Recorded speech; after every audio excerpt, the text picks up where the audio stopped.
સાત વર્ષથી ફરાર એવા આરોપીને ચોક બજાર પોલીસે આખરે છેક બિહારથી ઝડપી પાડ્યું છે.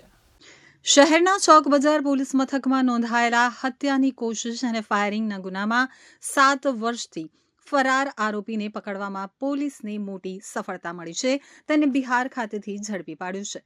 પોલીસ સૂત્રો પાસેથી મળતી માહિતી મુજબ ચોક બજાર પોલીસે વર્ષ 2018માં પંડોળ વિસ્તારમાં થયેલા જીવલેણ હુમલામાં વપરાયેલ દેશી તમંચો પૂરો પાડનાર મુખ્ય સૂત્રધાર રાજકિશોર છબ્બુ પંડિતને બિહારના બાંકા જિલ્લાના ગામેથી દબોચી લીધો છે.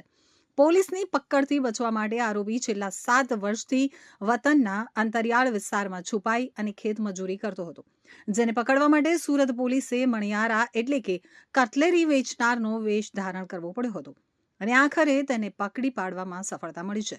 તો પોલીસ સૂત્રો પાસેથી મળતી માહિતી મુજબ ફરિયાદી પંડોળ રામેશ્વર ઇન્ડસ્ટ્રીયલમાં આવેલ સોમનાથ ટી સેન્ટર આગળ ભંગારની દુકાન ચલાવતો હતો.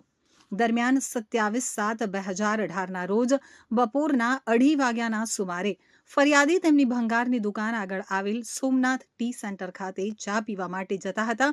તે વખતે બિપિન મિયાત્રા તથા તેની સાથેના 2 અજાણ્યા ઈસમો પૂર્વ આયોજિત ગુનાહિત કાવતરું રચી એક્ટિવા મોપેડ ઉપર આવી બિપિન મિયાત્રા નાવને જાનથી મારી નાખવાના ઈરાદે તેની પાસે રહેલ દેશી તમંચાથી ફરિયાદી ઉપર ફાયરિંગ કરી પીઠની જમણી સાઈડે ઈજા કરી નાસી ગયા હતા.